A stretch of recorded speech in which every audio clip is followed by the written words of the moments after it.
Isa sa pinakakilalang pamilihan sa Cebu ang Carbon Market ay muling bubuksan.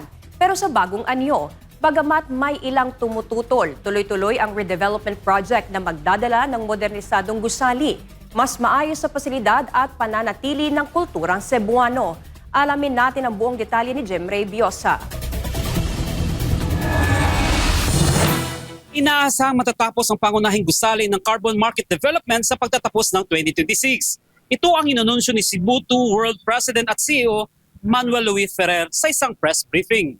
Isinagawa ang konstruksyon ng Carbon Market Main Building gamit ang precast technology, isang mabilis, mas episyente at mas ligtas kumpara sa tradisyonal na paraan ng pagtatayo. Pinagsasama ng disenyo ng bagong Carbon Market ang modernisasyon at pamana ng kulturang Cebuano. Tampok sa estruktura ang madidilim na detalye bilang paalala sa kasaysayan ng karbon, habang ang terakota na mga kulay ay hango sa arkitekturang bahay na bato. Nilinaw naman ng mga opisyal na ang carbon redevelopment ay hindi isang privatization project. Manatiling pag-aari ng pamalaang panlunsod ng Cebu ang Carbon Market at ipinatutupad ang proyekto sa pamamagitan ng isang joint venture agreement kasama ang Cebu 2 World Megawide bilang development partner. Similar to airport ba? Ang sukod na mo sa airport, no, may tira sa mo, privatization. But over time, nakasabot ang tao ba na how can we claim na the airport is ours, di ba? It's owned by the government. Kamo ba na feel ninyo na ang tag-iya kami? Di man. Pareho lang sa carbon market, no? We are only an operator. Ownership is with the government. Even the final list ng market vendors, no, di gani may makapili. It's administrator, no.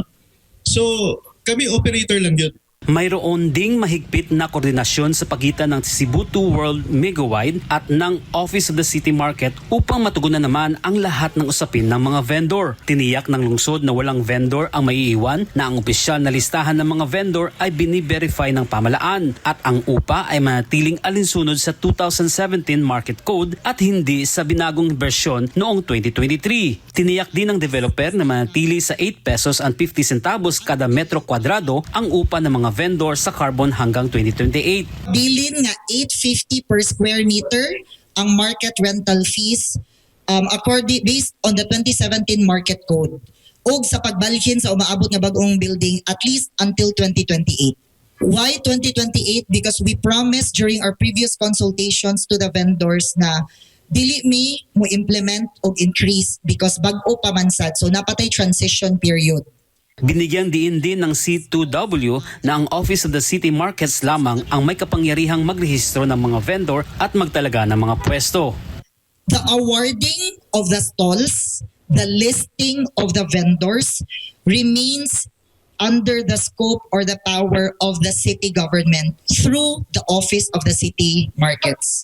It's beyond Megawide or Cebu 2 World's scope nga mo award or mo revise mi sa list. Kaugnay nito, ipinatutupad ang patakaran ni Mayor Nestor Archibal na one vendor, one stall upang maiwasan ang multiple occupation. Samantala, nakabinbin pa rin ang inihaing petisyon ni Cebu City Vice Mayor Tomas Osmeña sa Korte Suprema na kumukwestiyon sa legalidad ng joint venture agreement sa pagitan ng Cebu City Government at Cebu 2 World. Anuman ang desisyon nito, ayon sa opisyal ng Cebu 2 World, nasa kamay na ng korte ang usapin at sinabi na tutugon lamang sila kapag may desisyon na. Iginit din ito na handa ang kumpanya at wala silang itinatago. Sa kabila ng mga hamon sa redevelopment, tiniyak ng Cebu 2 World at ng Cebu City Government na matatapos ang bagong carbon market sa target na December 2026. Okay, para sa lahat ng mga Cebuanos, malapit na tayo mag-open. Our target schedule is December 2026.